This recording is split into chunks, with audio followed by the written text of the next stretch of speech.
Dear doctors, we are live now. Good evening, everybody. I welcome you all.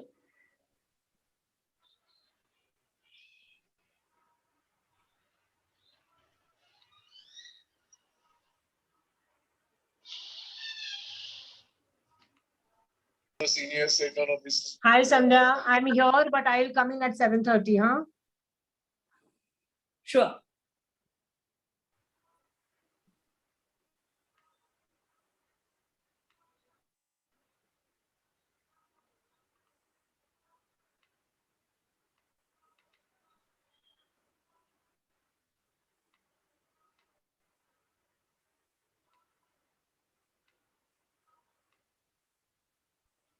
Of India. The society is of multidisciplinary experts in the field of gynecology, dermatology, endocrinology, and all the allied specialists who look after PCOS women. We all are focused on creating awareness on PCOS, both amongst doctors and updating their knowledge. And we are also wanting to create the awareness amongst women at large for them to understand what they are having and what their problem is. In short, our organization is consisting of experts both from India, and we also have members from outside the country. It's important for all of you to be with us and join us in our endeavor to upgrade our knowledge in this field and reach out to our patients so that they have a better quality of life in future. Thank you.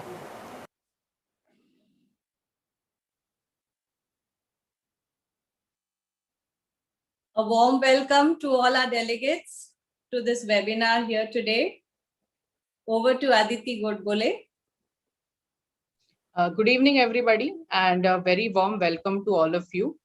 So we are gathered here today for the 9th W3 Interactive Case Series discussion, which is organized by the PCOS Society of India. And today's program is in collaboration with the Thane Obstetrics and Gynaec Society. And today's topic of discussion would be, does vitamin D and PCOS have any connection? So we have a very esteemed panel of experts with us. Before we begin with the program, I'd just like to give a small introduction of the most vibrant and dynamic personality, that is Dr. Durusha Madam. Can we move on to the next slide, please? Next slide. Yeah, thank you. So Madam is the director of Gynaec World, the Center for Women's Health in Mumbai, and she's also the founder president of the PCOS Society of India. She's the founder trustee of Women's Empowerment Foundation, trustee and past president of MOGS. She chairs the special interest group on reproductive endocrinology in PCOS at Aspire. And she is also the international advisory on, in the special interest group of ESHRE. She is chair to the Indian Special Interest Group and American Society for Reproductive Medicine, and has been the past president of ISAR, FOXY, and IMS in India. Next, please. Our moderator for today's program is Dr. Sandhya Saharan, Madam. She is the president of Thane Obstetrics and Gynaec Society and is the member of the managing committee of the PCOS Society of India. She is a member of FOXY and a consultant obstetrician and gynecologist in Jupiter Hospital, Thane, LH Hiranandani Hospital, Kaushalya Medical Foundation, Cure IVF and Birthing Hospitals, and her special interest lies in and she's also recipient of many awards like the Young Scientist Award in 1994, recipient of the H. Desa Silver Jubilee Award, and the Best Paper in Infertility. Besides being an excellent doctor, she is also interested in many extracurricular activities, especially in singing and in drama. Over to you, Madam. Thank you for those kind words, Aditi. A very warm welcome to my esteemed panel and to all the delegates. As we all know, polycystic ovarian syndrome is a common cause of ovarian dysfunction in women with anovulation. The symptoms of chronic anovulation, they are seen in terms of hyperandrogenism, presence of PCOM, or irregular cycles. Now, this phenotypic manifestation is associated with a variety of gonadotropic and metabolic abnormalities determined by the interaction of multiple genetic and environmental factors.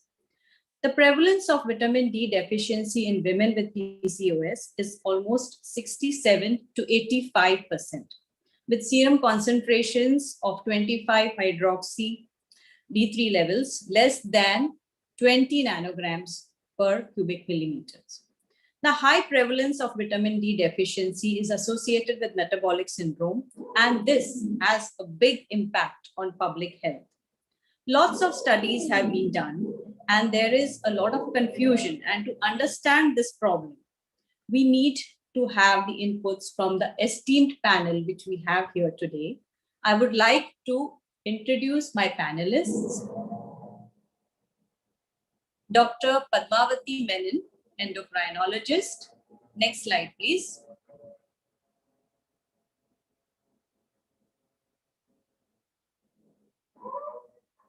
Can I have the next slide? Dr. Menon's CV, please.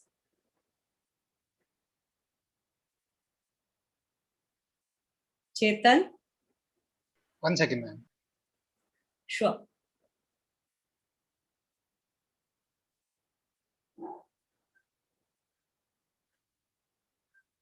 Madam has been a teacher to me, and she's a teacher of teachers, basically. She has been an ex-professor and head of Department of Medicine and Endocrinology at Sion Hospital and also at KEM Hospital. She is also a member of the Ethics Committee at KEM Hospital. She is a consultant at Jupiter Hospital. She was initially at the LH Hiranandani Hospital also.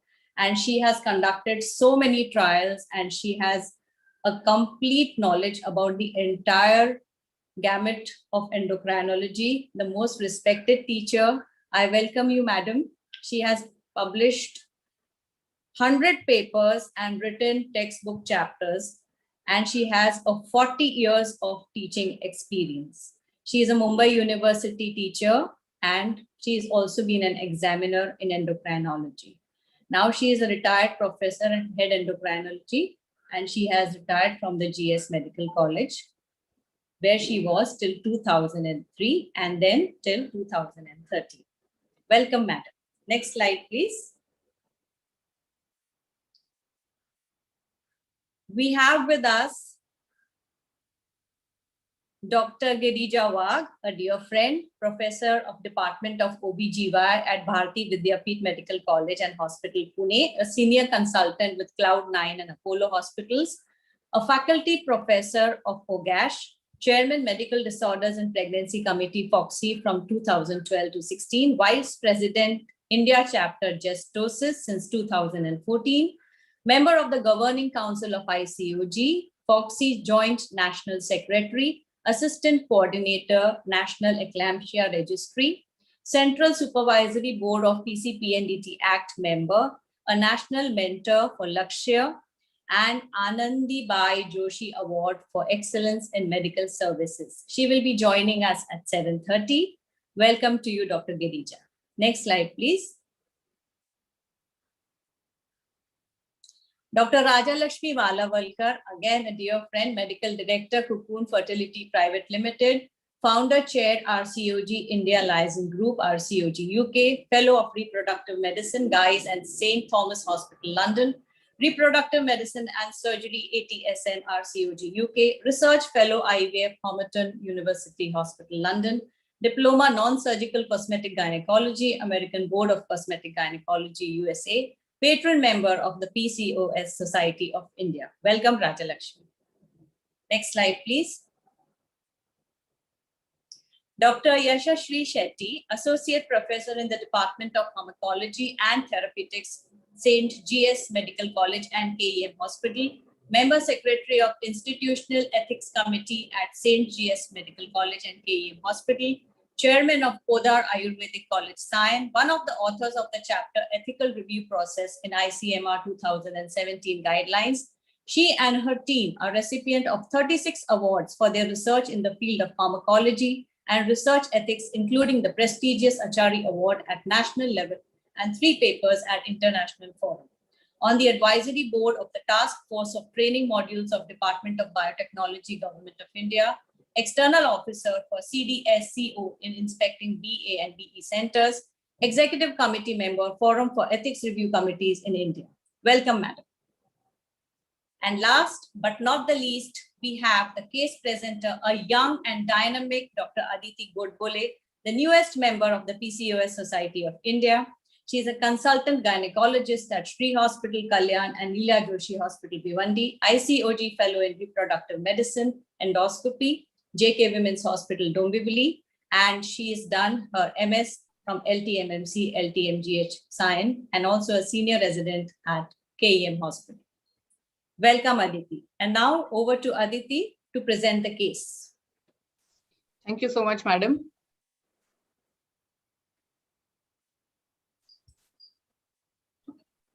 So a couple visited our OPD who was anxious to conceive. The wife was 35-year-old and the husband was 38-year-old. They were married since 5 years and had been living together since. Both of them worked as IT professionals.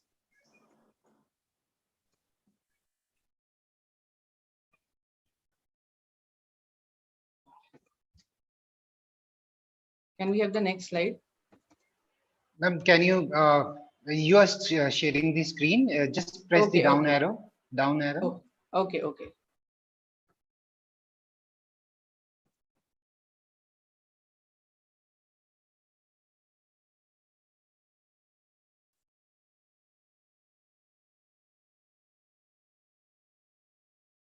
No, I'm not able to change this. Yeah. So coming to the history of the female partner, menstrual history, she had irregular cycles, which were about 4 to 5 cycles per year, and she needed withdrawal for her menses. There was no history of associated dysmenorrhea and no history of sexual dysfunction. Obstetric history, she was a nulli gravida, and there was no significant medical or surgical history. In her drug history, she had history of taking oral contraceptive pills for 3 years prior to her marriage. And her mother was a known case of type 2 diabetes mellitus. Treatment history, she had undergone 2 cycles of follicular monitoring, one with clomiphene citrate 100 milligrams and the second with letrozole 5 milligrams. However, both her cycles did not show any ovulation. She also gives history of weight gain, which was almost up to 10 kgs in a period of 2 years. And there was a history of occasional alcohol intake as well. On examination, vital parameters are suggestive of a pulse of 88 beats per minute. Blood pressure was 140 by 80 millimeters of mercury. Her height was 160 centimeters and weight was 75 kg, which brought her body mass index to about 29.4 kg per meter square. Her waist circumference was 92 centimeters, and there was presence of mild acne over both cheeks. However, there were no obvious signs of hirsutism, and there was presence of acanthosis nigricans over the nape of the neck. Breast examination was normal. Cardiovascular system and respiratory system were also normal. Per abdomen examination revealed no obvious scars. On per speculum examination, cervix and vagina was healthy. However, there was minimal white discharge which was present. On per vaginum examination, the uterus appeared bulky. It was anteverted and bilateral fornices were free. Coming over to the male partner, he was 38-year-old, an IT professional who gave history of long hours of work with laptop. There was no medical or surgical history in the past. His father was a type 2 diabetes mellitus patient, and he gave history of consumption of alcohol, which was approximately 2 pints of beer every weekend, and 1 pint approximates up to 500 ml. On their infertility workup, the female partner showed a normal CBC level. Her thyroid was 4.8 milli-international units per ml. Prolactin was 22 nanograms per ml. AMH was 7 nanograms per ml. Her vitamin D levels were 10 nanograms per ml. Fasting blood sugar revealed 118 milligrams per deciliter, and her HbA1c levels were 6.1%. An HSG was done, which was normal, and a transvaginal sonography showed a uterus of a normal size. Ovarian volume was bulky with the left ovary of 11.5 cc's and the right of 13.1. And there was a typical picture of multiple small peripheral follicles which were seen. On the male partner examination on semen analysis, volume was 2 ml, pH was 7.2. The sperm concentration was 18 million per ml, progressive motility of 30%, a normal morphology of 28%. Pus cells were less than 1 million per ml, and there were no signs of agglutination. Thank you. Thank you, Aditi. Thank you for the case presentation. Thank you, ma'am. Now we go on to the question and answer session. So my first question would be to Dr. Menon. How common is vitamin D deficiency in the population, and what is the normal vitamin D level? We'll first answer what is a normal vitamin D. 20 nanogram per ml is accepted world over today as the normal vitamin D. Remember, these values are calculated on the basis of bone health, not for other disorders. Only Endocrine Society of US recommends 30 nanogram per ml. They also take into action other than bone also. These have no evidence, actions other than bone, for example, cardiovascular system, stroke, and other cancers and all. Endocrine Society also accepts that 20 nanogram is normal when bone health is concerned. Now, how common is vitamin D deficiency? In our country, very, very common. Now, I'll give you first US data and then tell you. In US, if you take 30 nanogram per ml as normal, then almost all people, more than 90%, become deficient. But when you take 12 nanogram per ml as normal, what is the 12 in significance of 12? 12, below 12, you may get rickets or osteomalacia. Above 12, it is not likely to get these bone disorders. So when 12 is taken as normal, 5.9% of US, 7.4% of Canada, and 13% of Europe have vitamin D deficiency. But when you take 20, which is what is accepted today, 24% of US citizens, Canada 37%, and Europe 40% have vitamin D deficiency. So they are not very uncommon. When it comes to India, the general, when you take less than 20 nanogram, nearly 90% of people are found to have vitamin D deficiency. This is where it is from the WHO figures, which we have copied. We did a small study in residents, and we found that almost 85 to 97% had vitamin D deficiency. These are residents working.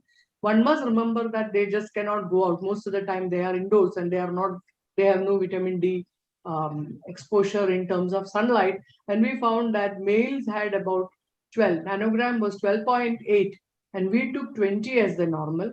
So all of them were below 20, almost 97.5%. In short, the teachers like us had much better vitamin D values than them. So vitamin D deficiency is extremely common. Great. So I think this is something to be really worried about, though we have so much of sunshine, but actually we don't have so much of sunlight in our lives maybe. Dr. Shetty, so next question is, what is the vitamin D receptor mediated action on the reproductive organs? Madam, please unmute yourself. Yeah. Thank you very much for the question, and I thank the Fertility Society for giving me this opportunity. And now, if you go to this statistics about where vitamin D receptors are available, so vitamin D receptor are expressed in 2,776 genomic positions, and they modulate the expression about 229 genes in more than 30 different tissues such as skeleton, brain, breast, pancreas, parathyroid gland, immune cells, cardiomyocytes, and ovaries. And if you see the diagnostic pattern now, it is going from clinical to biochemical to it is enhancing to many of the endocrine parameters which are trying to analyze. So in nutshell, vitamin D deficiency actually is going to encompass the entire hypothalamic pituitary endocrine axis, and it is going to impair all the systems which are governing this axis. So that is what I said. So many times, along with clinical and sonographical findings, we go for many of the biochemical parameters, which we feel like, will enhance our diagnosis or will give us some way to towards the diagnostic level. Thank you very much. Yes, so forward to that, Dr. Menon, we always see now this patient also, though she's not obese, but she's definitely overweight. And we are seeing a lot of obesity also in our country. So what is the relationship between obesity and vitamin D, and what are the PCOS phenotypes? Okay, I would first like to thank you for inviting me, which I forgot to tell you. The relation between D and obesity is that D levels are usually lower in obese patients as compared to normal people. What happens is that even if they are exposed to sunlight and given the usual doses of vitamin D, there's a lot of sequestration of D in the body fat. So fat becomes a storage for 25-hydroxy vitamin D. And what is the clinical significance? We don't have to do anything. We may have to give higher doses of vitamin D to bring the D back to normal. Apart from that, there is no difference in terms of vitamin D action and other things.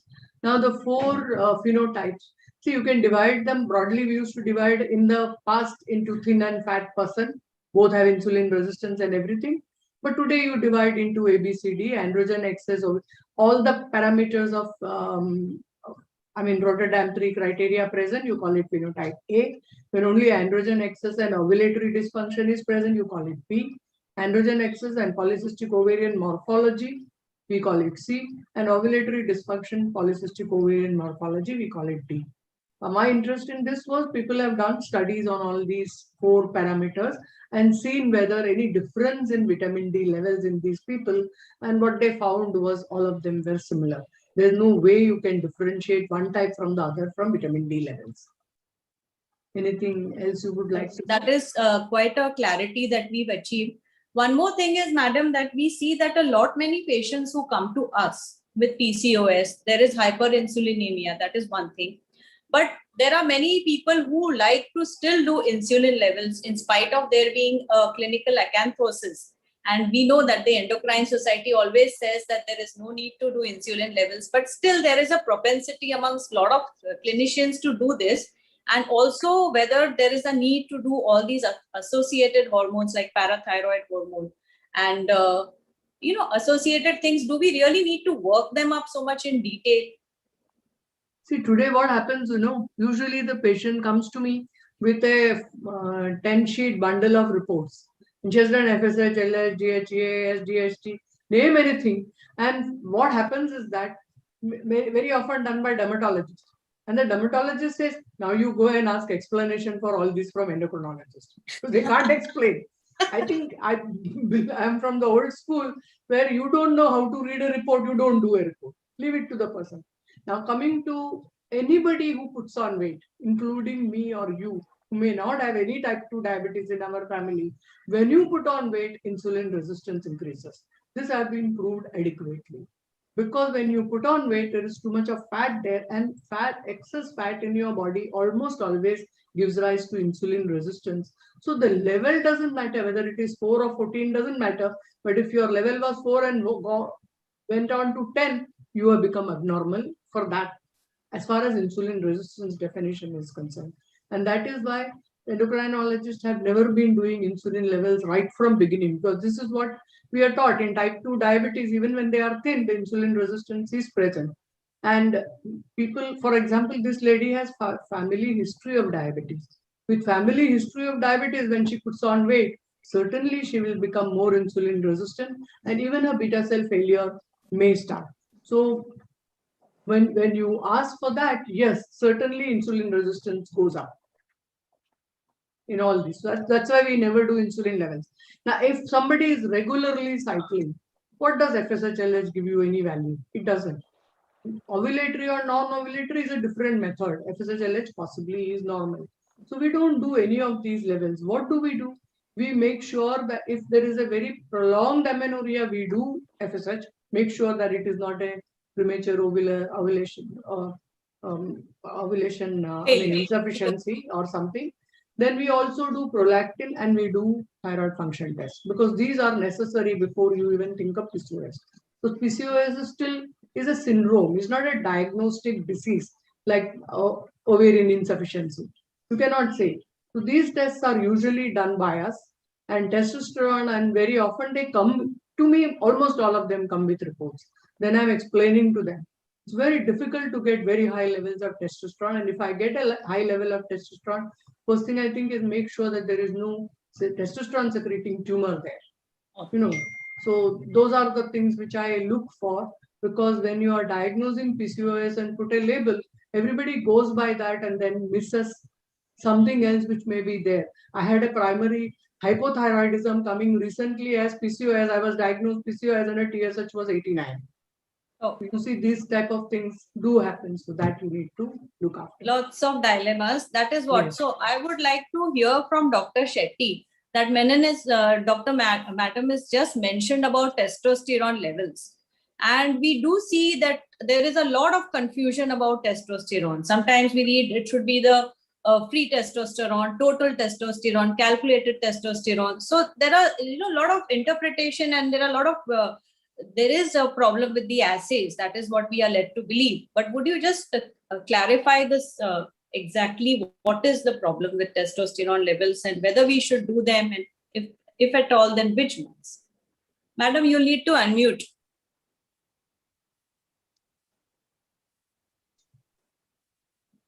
Madam, you'll need to unmute. Yeah. Now, can you hear me? Can you hear me? Yes. Yashashree, keep it unmuted all the time. Yeah, surely.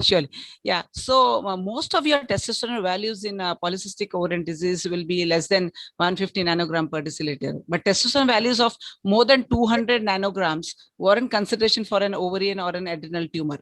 Now, here is the issue, there are assays now.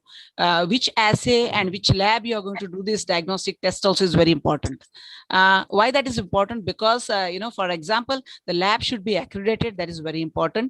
And that the lab which is actually doing trials, like SRL or Metropolis or Lal Lab, which has been accredited as well as inspected by many of the international regulators as well as Indian regulators, actually become authenticated. Or else the lab is very important, because if the lab has not standardized the assay and with which method they are doing, like for example, if the lab is doing the method by HPLC or mass spectrometry, so which is better? So LCMS is the best method. So many of this laboratory, if you see peripheral labs, will not have this technique itself.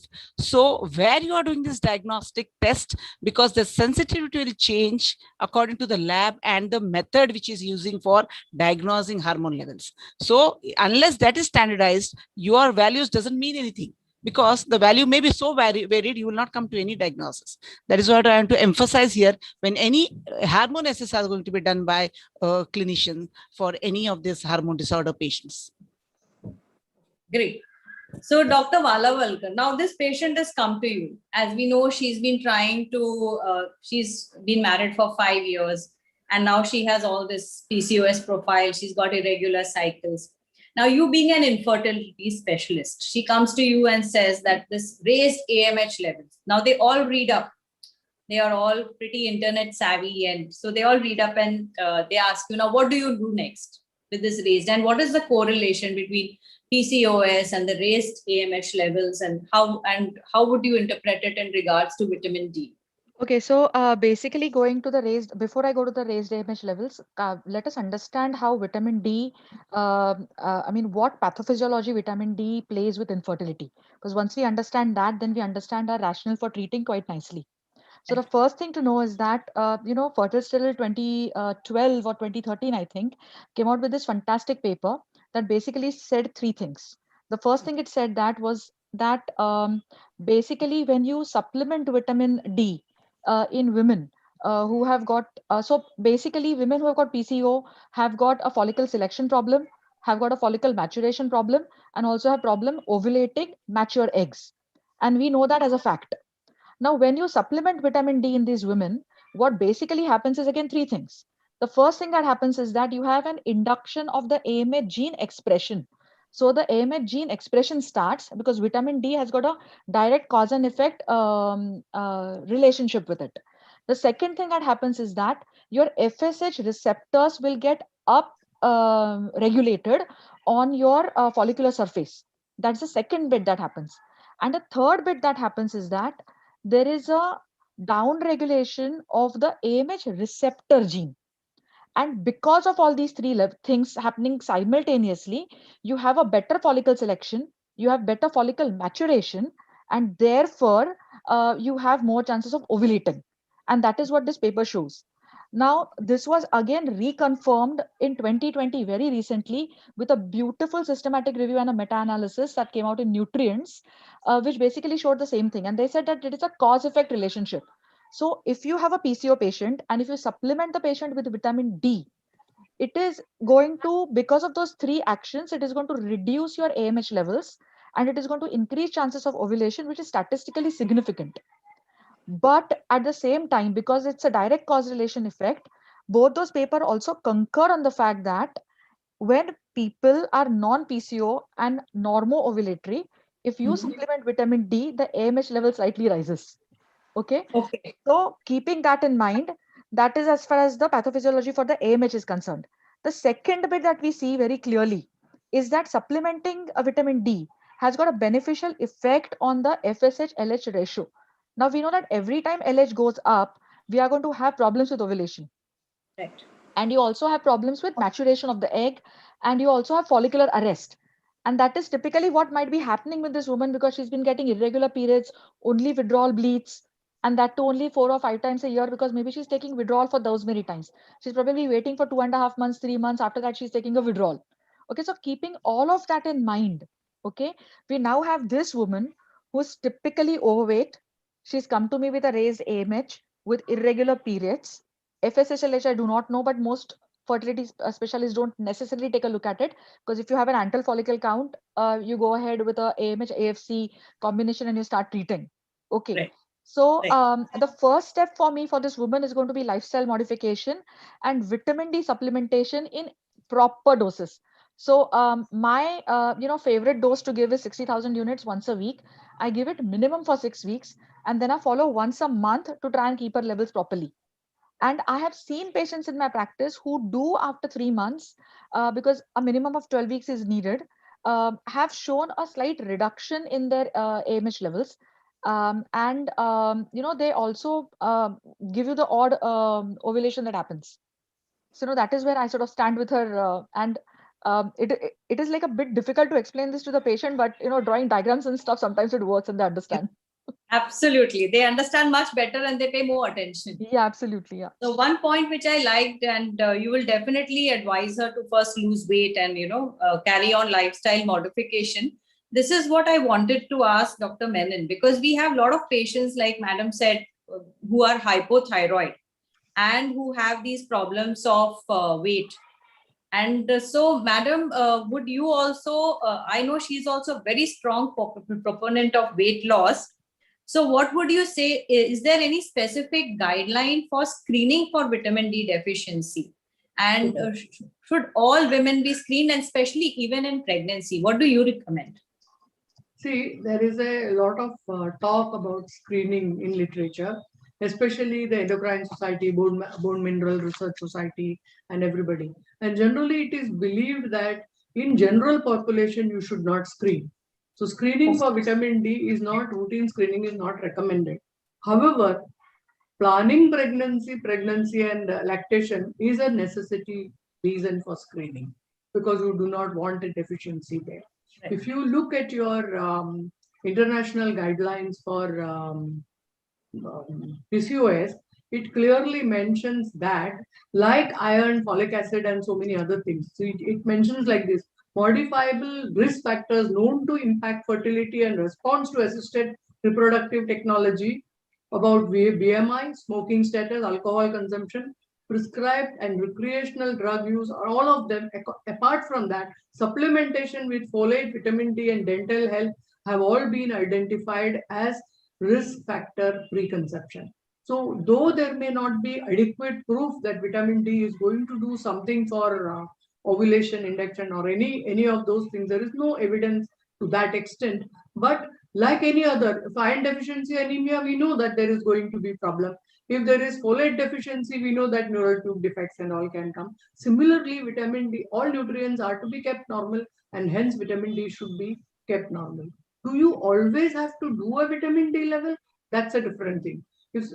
Please be sure that vitamin D can also cause toxicity. Very often they are prescribed vitamin D by different physicians. She has gone for some bone pains, orthopedic surgeons always prescribe vitamin D.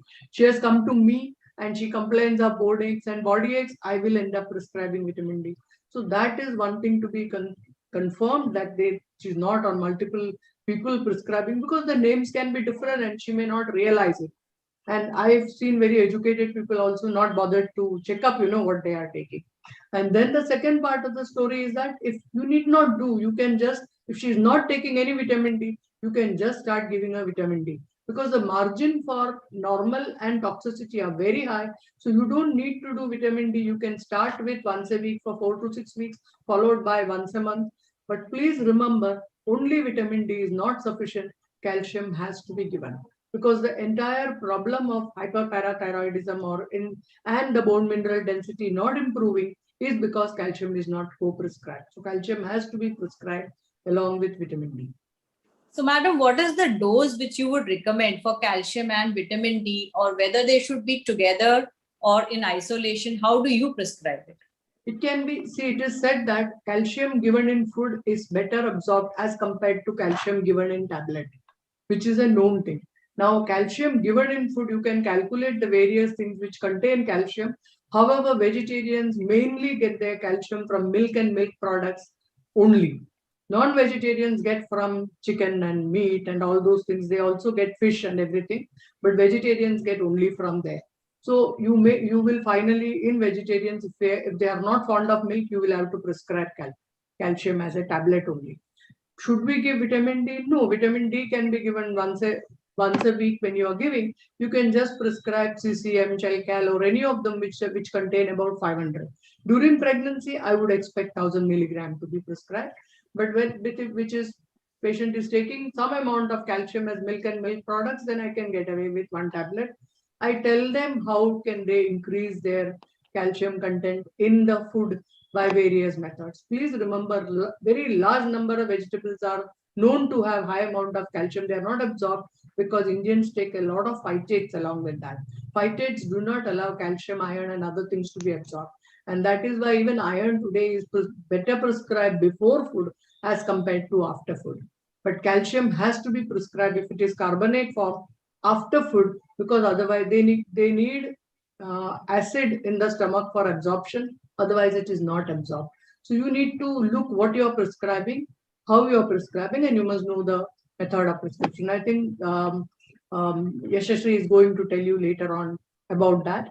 But yes, this is what you should do for people. Awesome, because that is. Can I comment something on AMH? I finished that. Okay, yes, ma'am. Yeah, I wanted to tell you something on AM. What is the interest of AMH and vitamin D? Why did it come? AMH gene has vitamin D responsive elements on AMH gene. And that is why they feel that vitamin D may have gene regulatory function on AMH, and gene expression can be because of that. There's an interesting review in Endocrine Society or something, which says that when you give ovulatory patients AMH, vitamin D, the AMH actually decreases. And when you give anovulatory, that is PCOS fellows, vitamin D, AMH increases. I mean, sorry, exactly opposite. In PCOS people where the AMH is increased, it would fall with vitamin D, and the other way around with that. So there is a lot of interest in AMH, and they feel that that may be an important thing. But again, they say that large amount of work is to be done because research is not completed on that aspect. Okay, great.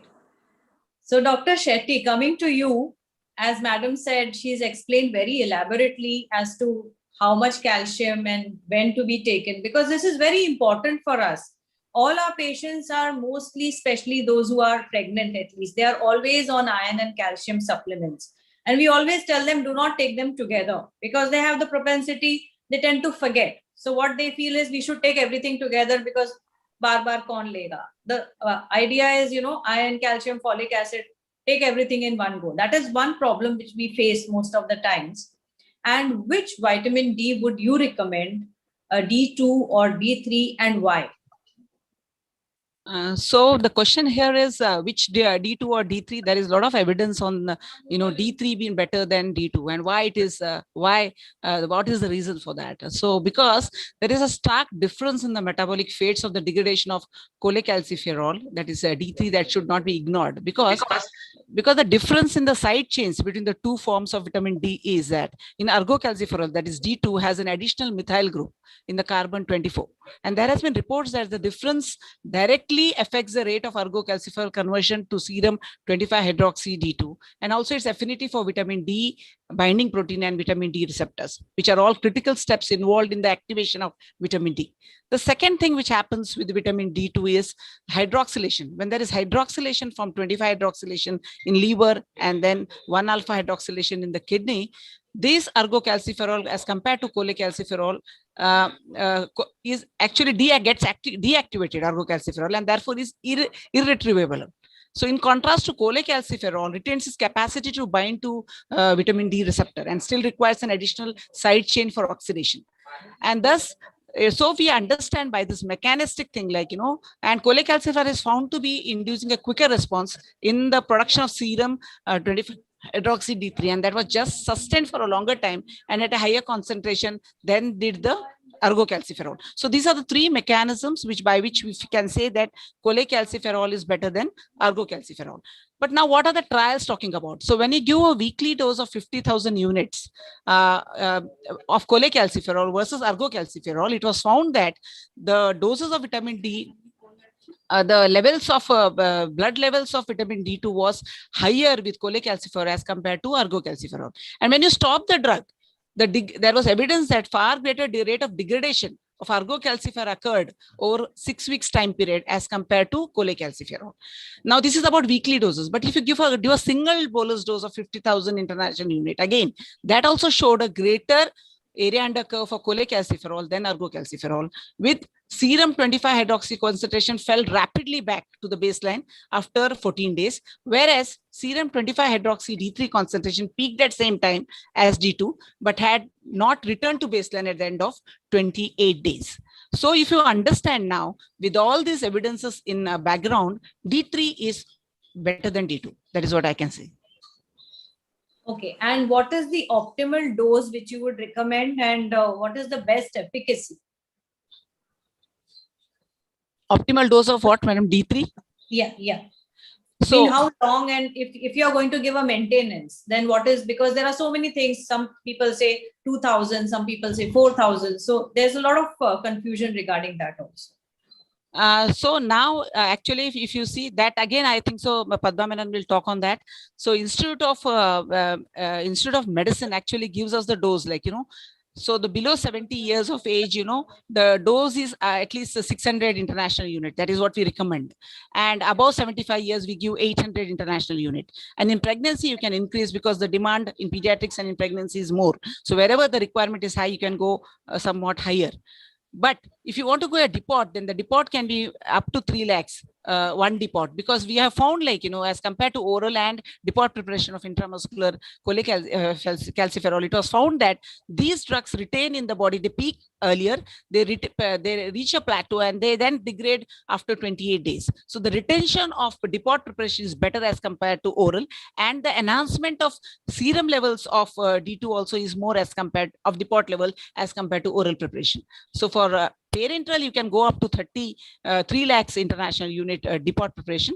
But for oral, this is what Institute of IOM actually gives guidelines. 600 international unit for below 70, and above 70, again 800 units. That is what it demarcates.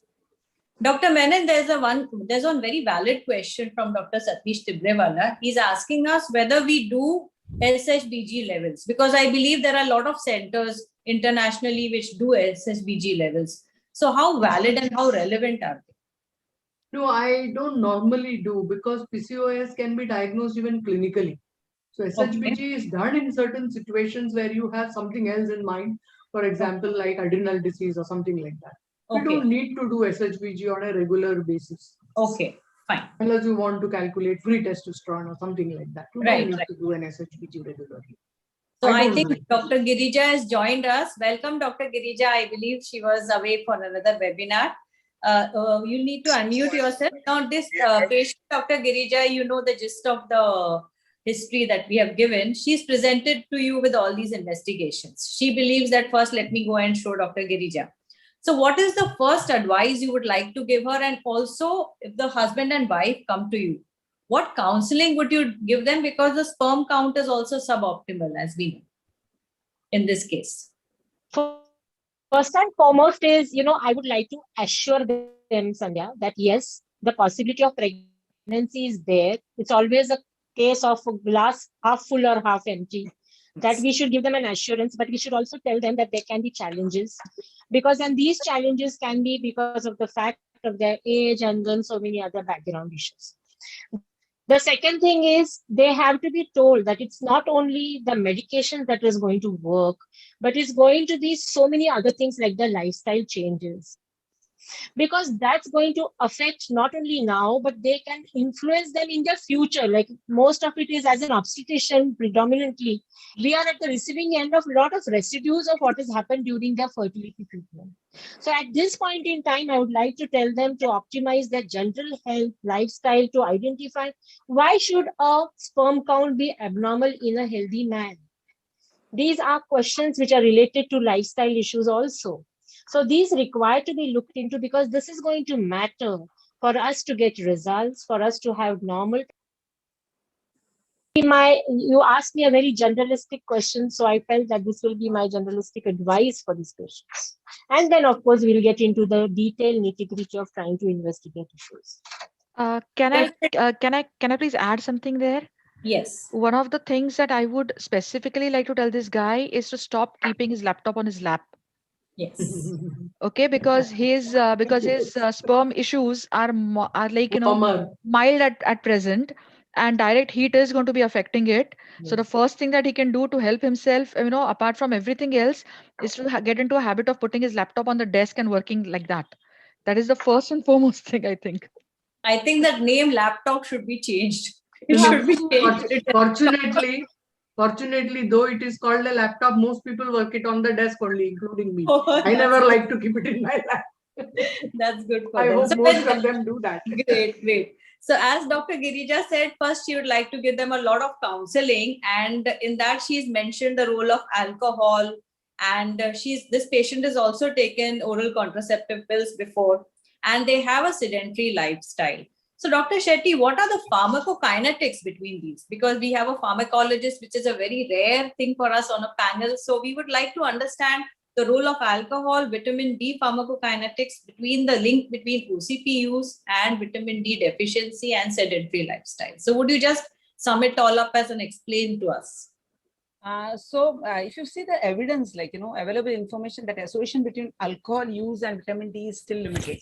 But there are some studies which have suggested that low vitamin D serum levels in chronic alcoholics can be due to malabsorption or due to poor dietary intake or lack of sunlight exposure or direct effects of vitamin D metabolism of alcohol, and or impaired renal synthesis or increased 1,25-dihydroxy vitamin D degradation, or direct bowel mucosal lesions also because of a lot of alcohol intake. But if you see the effect of alcohol on vitamin D metabolism, it is believed that alcohol induces liver damage also slowly and may decrease the level of vitamin D binding proteins, and that can reduce the liver's ability to hydroxylate vitamin D into active form. However, there are other studies which have found a positive association between alcohol consumption and vitamin D. But the exact biochemical mechanism that explains this phenomena is unknown. So alcohol is believed to suppress parathyroid hormone also. As an endocrinologist, I think so, madam also will agree with this, which is responsible for converting 25-hydroxy D to 1,25-dihydroxy vitamin D3, thereby increasing the level of 25-hydroxy D, which we measure for our analysis of vitamin D rectification. Therefore, the available findings remain controversial, and the additional research is necessary to elucidate the different possible mechanisms that may contribute to the variation of serum vitamin D level related to alcohol consumption. So the another thing is the link between OCP use and vitamin D deficiency. So now this OCP use is for regularizing her menstrual cycle or to act on the HP hypothalamic pituitary adrenal axis and to make it ovulatory cycle. But the impact is there are controversial studies. Some studies have shown there is increase in vitamin D level after giving OCPs prior. And there are 3 studies I found which has actually told there will be decrease in vitamin D level when you give primarily OCPs for some long time. But the effect of combined pills on serum 25-hydroxy level in women with PCOS is very controversial. And after 6 months of treatment with combined pills, some have given increase in vitamin D and some have given decrease in. So there is research required in this direction also. Now, sedentary lifestyle is one thing which actually tells us towards going towards obesity. So if you see this patient has a BMI towards obesity, as well as, he's actually going to that insulin resistance. So, and he has a genetic history of diabetes as well. And another thing is there is low sun exposure, because sedentary lifestyle people don't walk, don't go into streets, no sun exposure at all. And our vitamin D maximum source is through sunlight, because our skin is the biggest source which retains vitamin D for a long time, and the life also is more of a skin cholesterol, which is actually absorbed through skin and then get transferred to vitamin D3. So what I feel is like changing lifestyle measures is a major issue with this couple, and if they change their lifestyle, actually that can actually rectify their infertility problem. Thank you. Good. That's really nice. That's a very complete answer, I think. And Dr. Rajalakshmi, what would you like to do in this patient? Now, this patient is quite desperate. It's been quite some time and she's very eager to conceive. She doesn't want to wait. Some say lose weight, do this, do that. And, it's very difficult for these patients to really lose weight. You start them on metformin, you start them on so many things, but nothing is happening. And she says time is ticking. The clock is, the biological clock, all those kinds of things are there.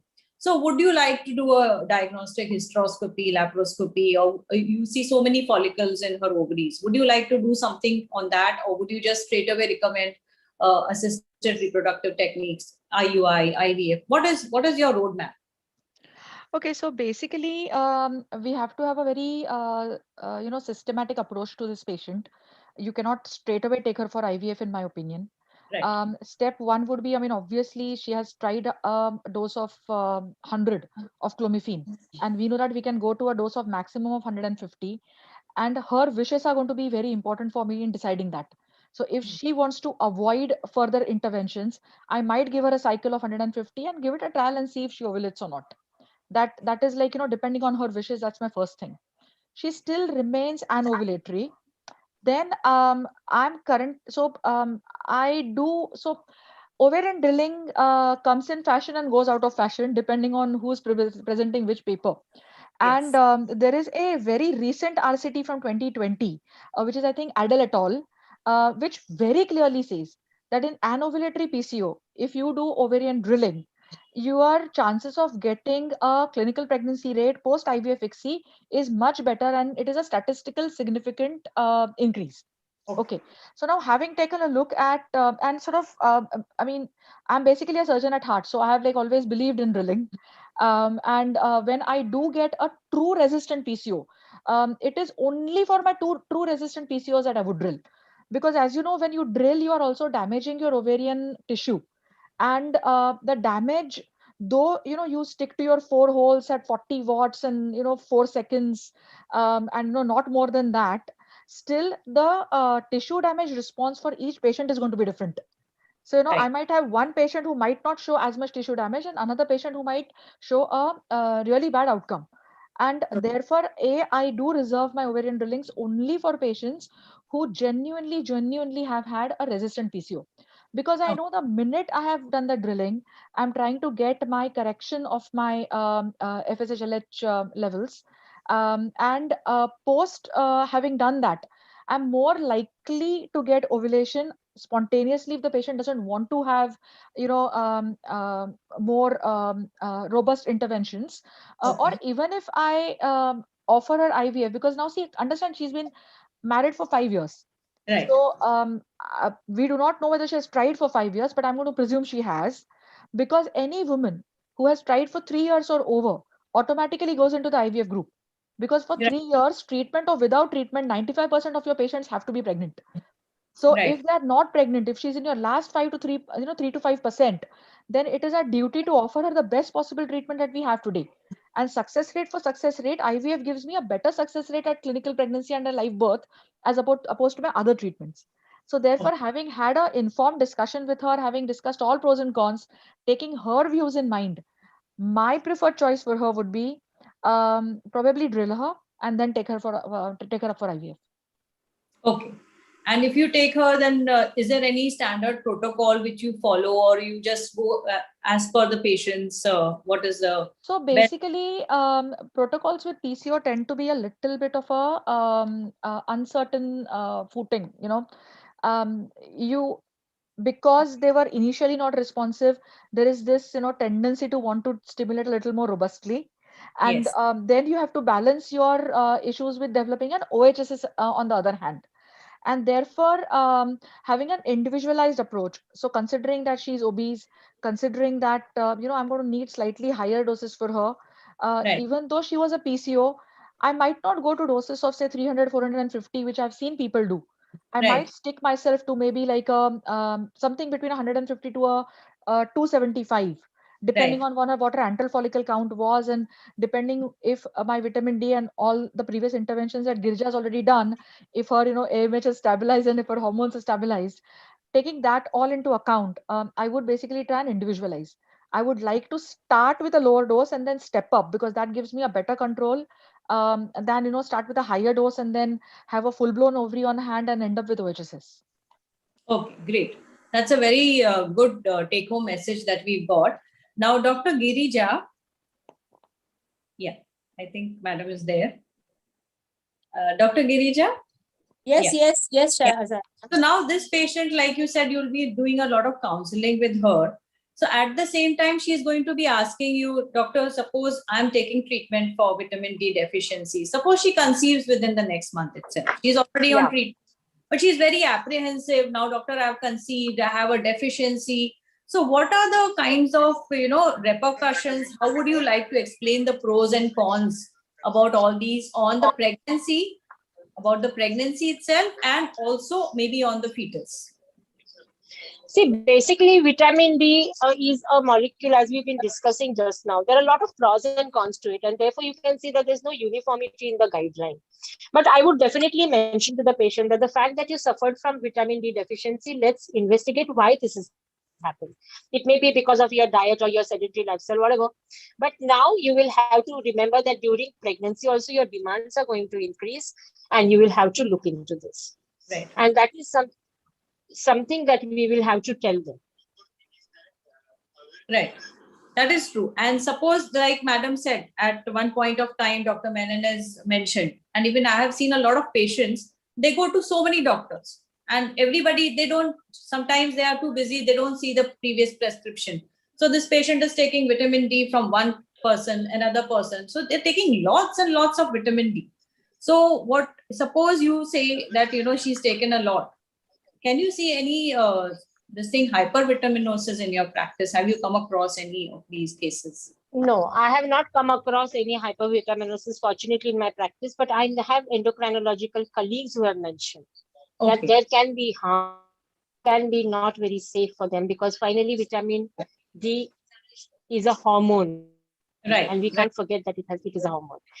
Okay. Also, it can have, because these are definitely going to have side effects. Yeah.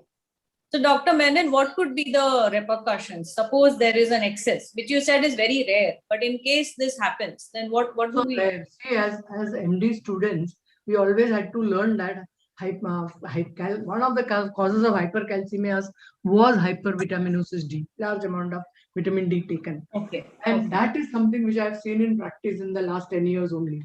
I've seen a lady admitted in the hospital with 15 milligram per DL of serum calcium. Now, when the serum calcium goes above 10, then it starts becoming symptomatic. Vague aches and pains, irritability of the skin, abnormal behavior, convulsions, all these things can happen.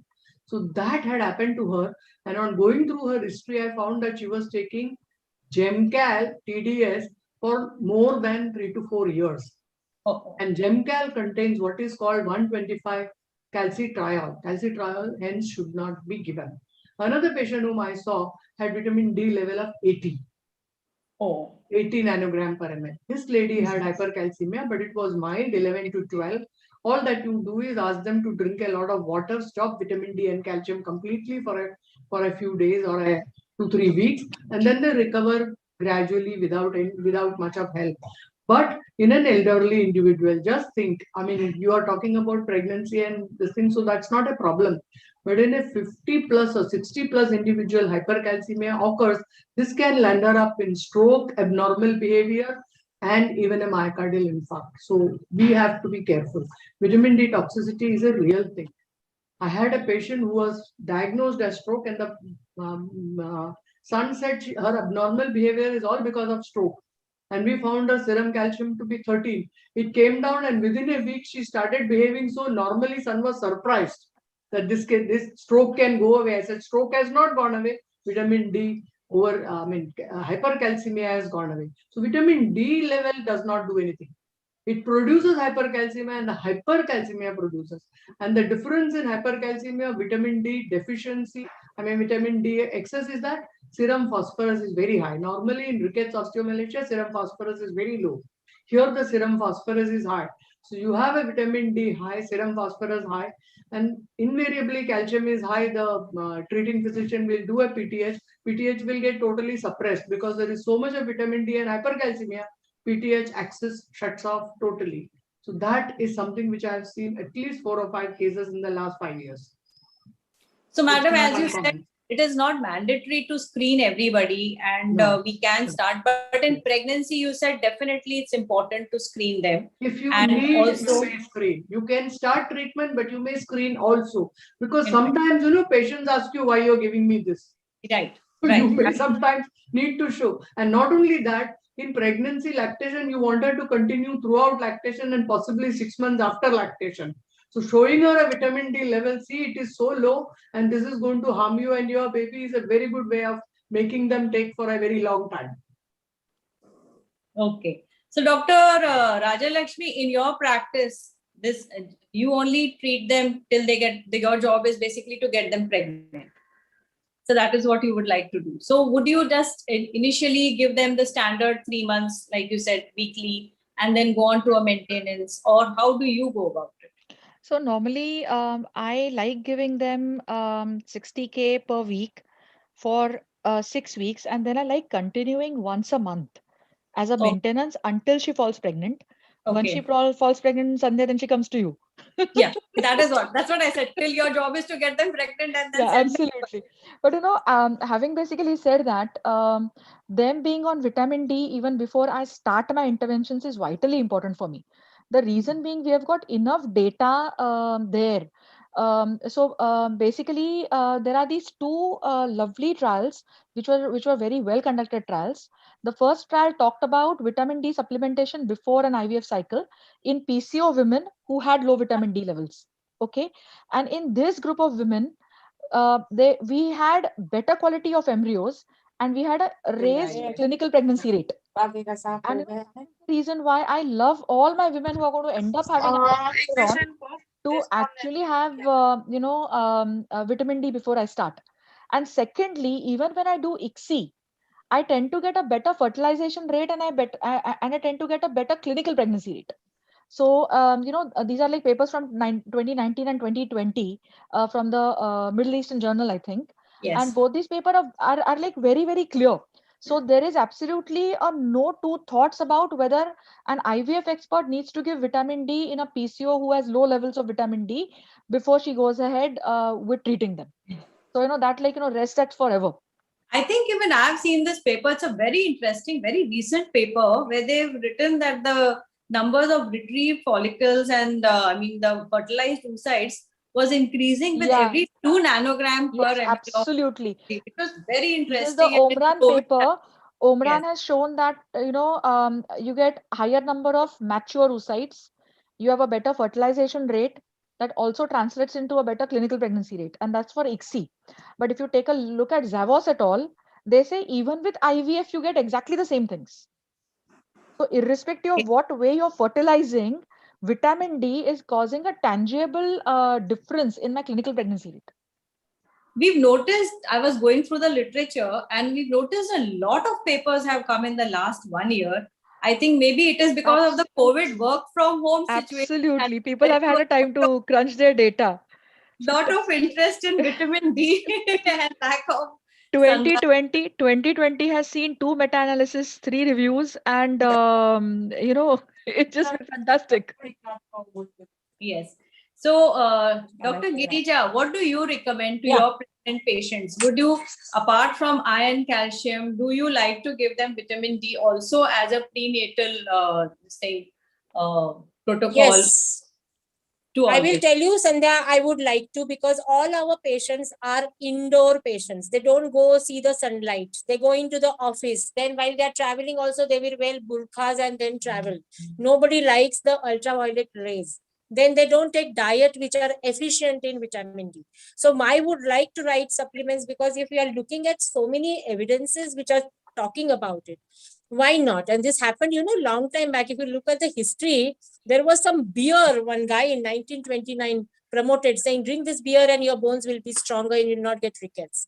So, and when you go by, you find that vitamin D deficiency is found to be responsible for pelvic abnormalities in such a way that women land up in more C-sections if there is deficiency, the ligaments are weak, or diabetes. Now, these are very, very small studies and anecdotes may be called as, but I think looking at all our environmental issues, because right now in COVID times, if you see, the UK government told all their citizens, their members, that you start taking vitamin D supplements. Because of the lockdown, you are indoors.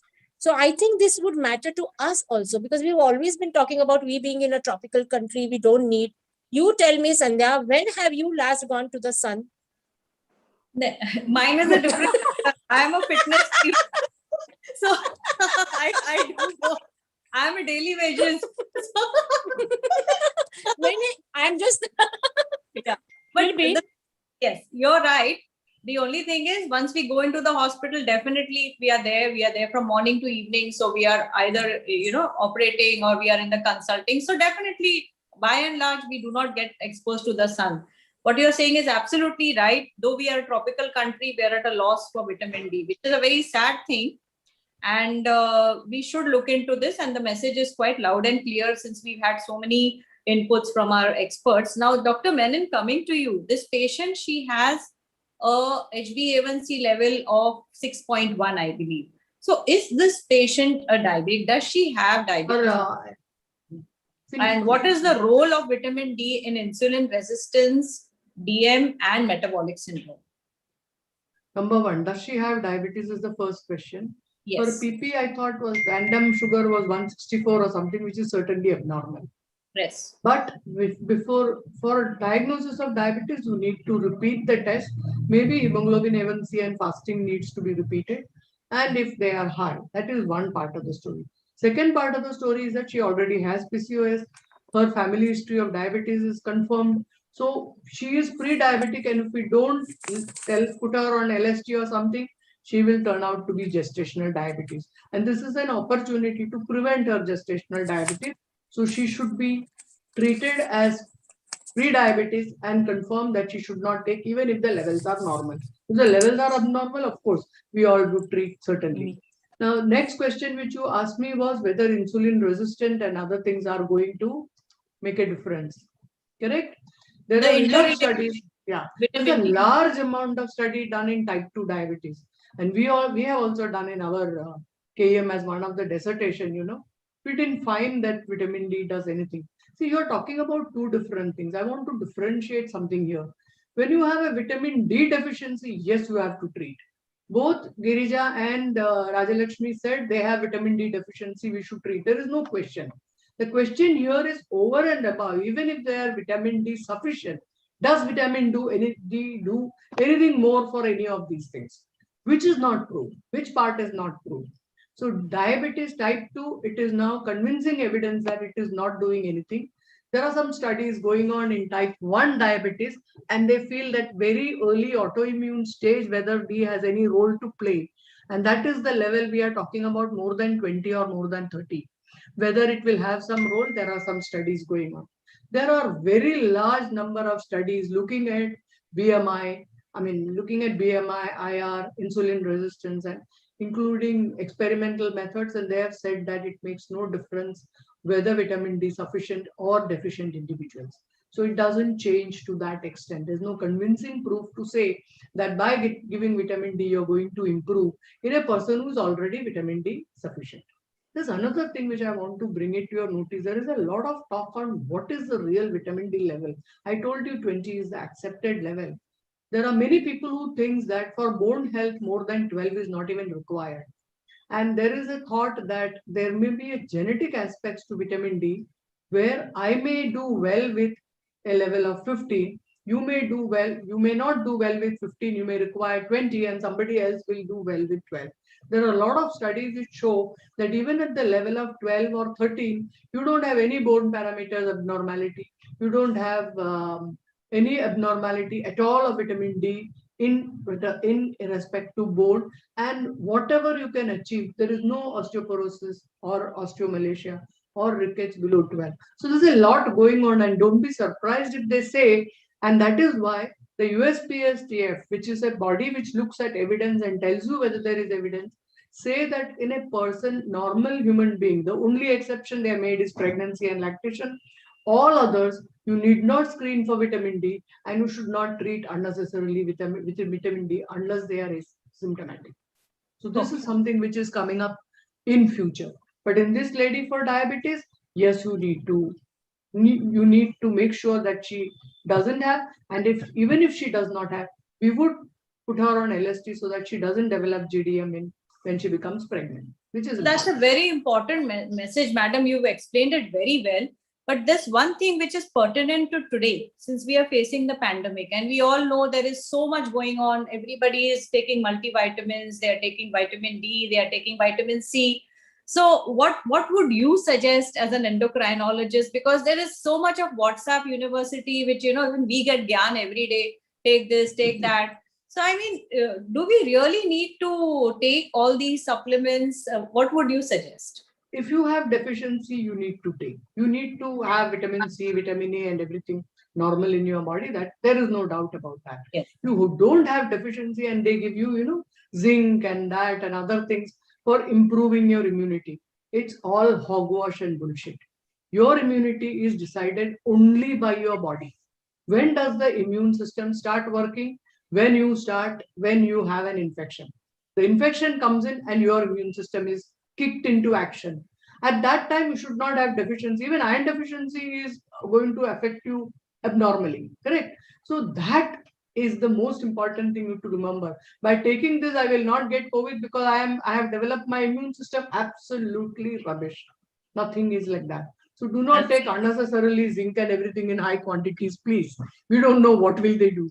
One must also remember that all these vitamins came into market at a time when there used to be no regulatory authorities deciding whether they have adverse events or no. The story of B6 will hold good. We used to give a large amount of B6 for TB patients because to prevent neuropathy.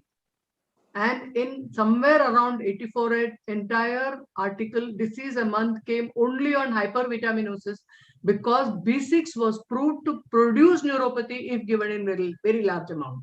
So high quantity of B6 which were injected actually can produce neuropathy. So we do not know whether any of them have any such action because nobody has looked into it. Nobody has studied these things.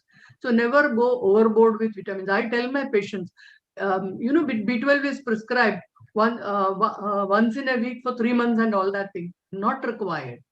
One B12 injection gives you a month's quota.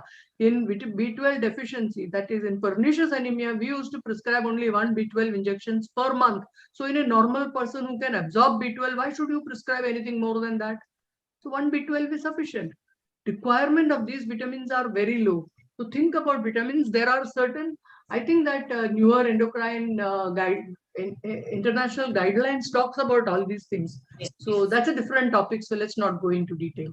So we have one question in the chat box, madam, which is asking the correlation between anemia and vitamin D. So I think you explained it pretty well right now, that what is the correlation. So I think that answers, and I have just gone through the questions in the chat box. Most of them are about the dosage, about whether we should do the levels, whether we should give vitamin D. So I think we've covered most of the questions, but I would Sandhya request. madam, I had one question for Menon madam.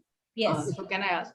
Ma'am, there are some vitamin D formulations which are available as 10K. Now we usually give 60K weekly. So is there any advantage of giving daily vitamin D over giving it weekly? See, there are some people who give 2000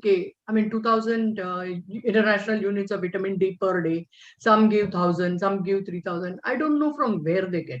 The guidelines mention that 60,000 international units, 6 to 8 weeks are more than sufficient. Within that 6 to 8 weeks, I even talked to Horlicks, and who has done a lot of work in looking at what happens to these levels. He says within 6 weeks, almost all of them reach 20. So there is no question. There's not even a question of doing the vitamin D again. You just give vitamin D orally 2 to 6 weeks. 6 to 8 weeks followed by once a month. Number two, when do you give injectable vitamin D? When the patient cannot absorb vitamin D. For example, bariatric surgery is a known thing where vitamin D has to be given intramuscularly. They are not going to absorb. The second is when they have GI, Crohn's disease, tuberculosis, malabsorption syndrome, liver disease, and certain other things you may have to give.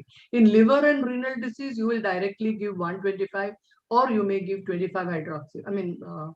Calcidiol or calcitriol. You will not give vitamin D3 at all. So there are instances where you may not use vitamin D. What happens to vitamin D given 3 lakhs or 6 lakhs?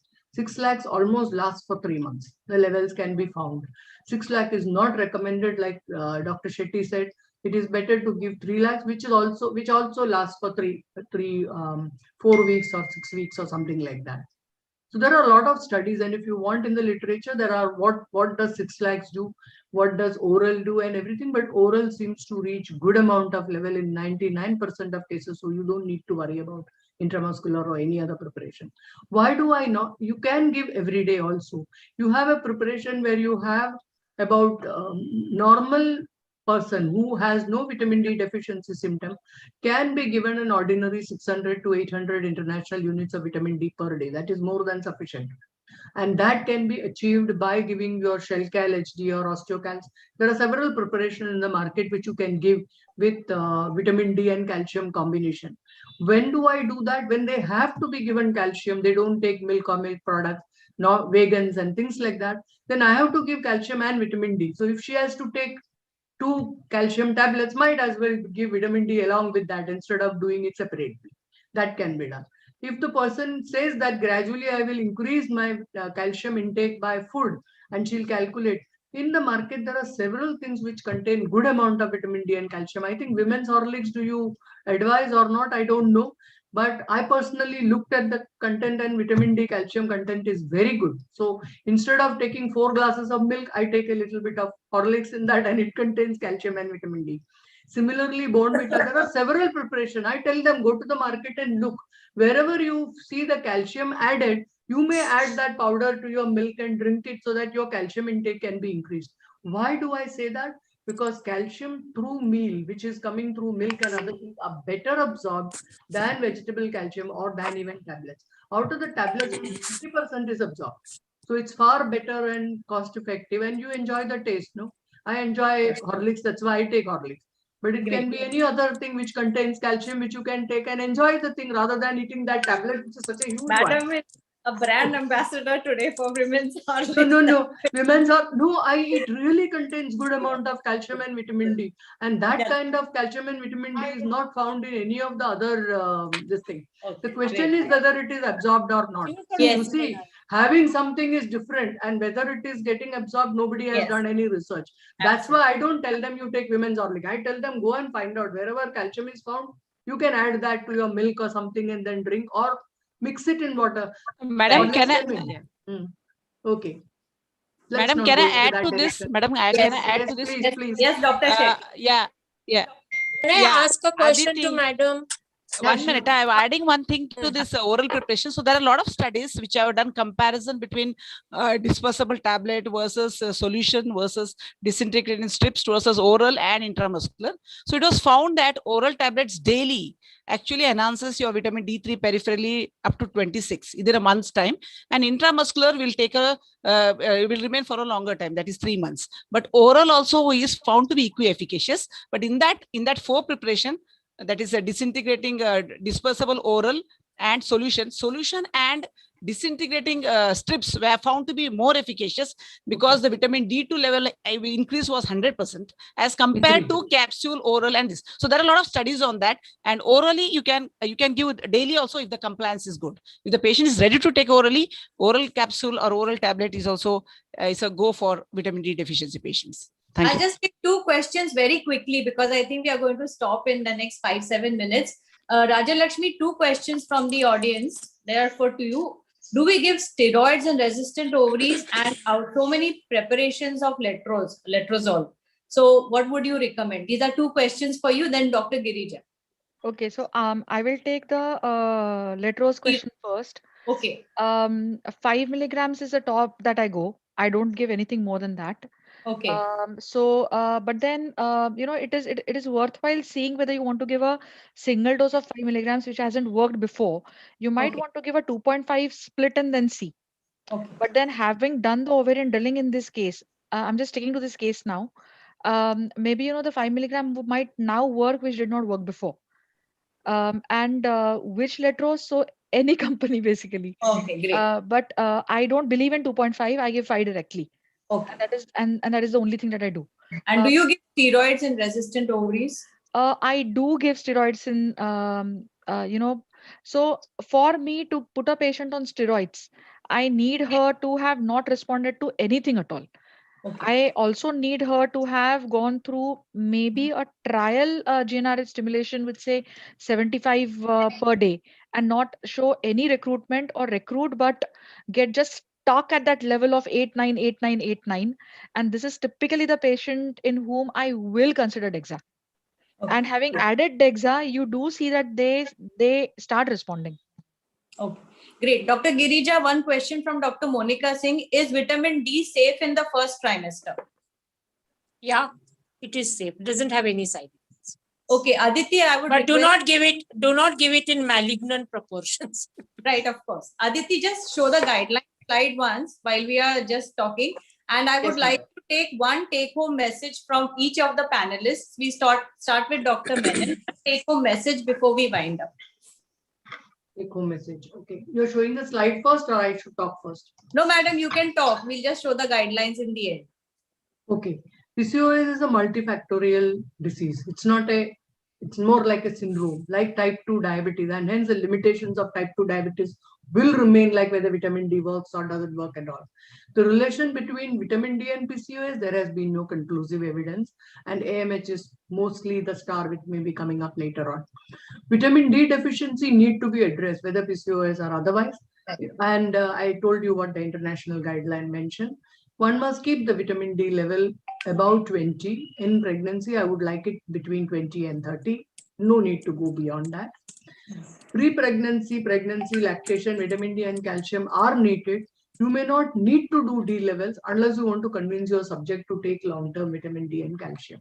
Okay. So this is my main message. I want to add one small thing. I have worked in those days, and especially in gynec ward. I was as an intern, I was asked to do a residency post, 15 days. And I've seen everything, vitamin D deficiency coming with that. Very rarely the fetus suffers. It is always the mother who suffers, and she has severe vitamin D deficiency, which we need to treat later on. She already has, pelvis, which is abnormal and all. Bachus are almost always normal. Okay. It is something like a wonder of nature. A good take-home baby message from madam. Dr. Shetty, your point? Yeah, so for me, like, the major disorders now that we are facing in India, at least, and this also polycystic ovarian disease is also because of our lifestyle measures. So if you control our lifestyle measures, exercise properly, even after taking vitamin D and calcium, if you don't exercise, it will not get absorbed. That is what is the theory. So only taking exogenous oral tablets doesn't help at all in PCOS. And there are types of PCOS: prepubertal, pubertal, adolescent age, and old age, postmenopausal PCOS. So everywhere the treatment is lifestyle measures, you actually reduce your weight and you get rid of everything. That is my take home message. Thank you. Thank you so much, Madam. Raja Lakshmi. Sorry, I muted myself. So from a fertility point of view, I think whatever meta-analysis we have got in so far, especially 2020 has literally turned, on its head the way that fertility experts look at vitamin D. I agree with what ma'am says, but now with these new, meta-analysis is coming in, especially with the AMH and especially with, the direct correlation of vitamin D and, PCO. So yes, vitamin D supplementation is going to benefit with my follicle selection. It is going to help with the maturation. It is going to give me more M2s. It is going to give me a higher clinical pregnancy rate.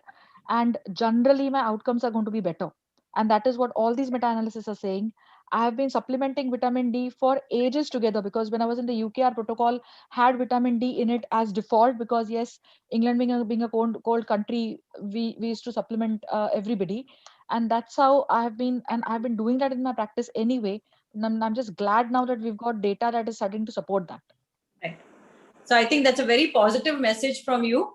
And we move on to the gynecologist, Dr. Girija Wagh, for her statement. I would like to mention one very important thing is that all these disorders are lifestyle disorders. Right. And therefore, every gynec consultation, like when we talk about intimacy issues with them, we should always talk to them about nutrition and lifestyle. It's very important because when it comes from the doctor, then it is better acceptable. And there are more than enough experiences that all of us have. I'm sure, Sandhya, you also have in your practice, that when we do their proper handholding, many a times we get excellent results. So that cannot be replaced by any kind of supplementation or anything else. I would like to really thank you for saying that because we in the Jupiter Hospital, Thane, are in the process of doing a motivational study on weight loss in PCOS patients. And I am so proud to have Dr. Menon help me. And we are going to do this, and this is going to be over 18 months where we are only going to talk to our patients and we are going to assess them for weight loss. So I'm just waiting to start the study post-COVID. So we'll go on to Aditi. Aditi, sorry, you've been quiet so long, but I'm sure you learned a lot. So let's have the guidelines from you and the last slides. Yes, madam. So after such a wonderful discussion, we'll just have a look at some of the recent updates that have come up in regards to PCOS. So the ESHRE and ASRM criteria of 2018 has supported the criteria, and they still believe that that should be used for diagnosis of a PCOS patient.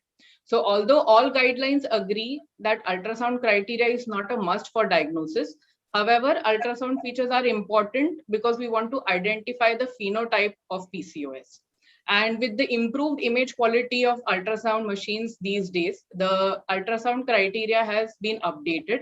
So the new guideline states that the follicle number per ovary should be more than or equal to 20, and or an ovarian volume of more than 10 ml is now considered as a criteria for PCOS, ensuring that there is no corpora lutea, cyst, or any other dominant follicles.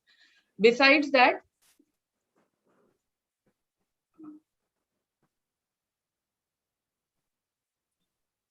the other update which was stated by the ESHRE Society was that an hormonal assessment in the form of serum progesterone measurement is relevant in PCOS only if we suspect it clinically, however, the patient is having regular cycles. And a calculated free testosterone, a free androgen index, or a calculated bioavailable testosterone level should be used for assessing a biochemical hyperandrogenism in diagnosis of PCOS. So these are some of the updates which had come up in the latest ESHRE guidelines. With this, I'd like to conclude, and over to you, madam. So thank you, Aditi. That was an awesome update which you have given us and a very well put together case. I would like to thank all our experts for throwing light on this complex topic, and I hope we have simplified this through this webinar. I thank Dr. Durusha, the president of the PCOS Society, for giving us all this opportunity to share this platform. All the experts and case presenter Aditi, Torrent Pharmaceutical for supporting this program, and the Omnicurus team for being here and seeing that this entire webinar has gone so smoothly and flawlessly. I thank the PCOS Society team for getting in touch with us, coordinating with us, and making this possible. Thank you so much. And with that, I hope to see you on the 5th of June for the next webinar on the W3 series on managing GDM for the best outcome for mother and child by Thank the you. PCOS Society. Thank of you, everyone. Thank Sandhya, you, everybody. congratulations for a wonderful Yes. webinar. Thank you. Good Good Thank webinar. you. Thank you very much, Sandhya. Thank Great you, ma'am. discussion, Sandhya. Bye, Sandhya. Bye, Bye. Sandhya. Bye. Thank you all. Thank Hi, you. Rajlakshmi. Bye bye. Stay All of you, safe. bye-bye. Stay healthy, Bye, and madam. let's Bye, madam. tomorrow. Bye. Are we still live or have we stopped being live? Yeah, I we've think been. we are now. Yes. Thank you, Still live. doctors. Thank you, doctors, for the wonderful session. I have one message from Dr. Durusha, so I just want to play it before we leave. I'm sorry, it's a video.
That was an awesome video. It just summarized everything so Absolutely. beautifully. I mean, I just couldn't believe it. It was beautiful. Really Thank you lovely. so much, Dr. Durusha. Thank you, the PCOS Society. And good night to all of you. Yeah. Thank Thank you you. and Good bye. night. Bye bye. Thank you, doctors, for Bye. joining in Bye. today. Bye. Bye.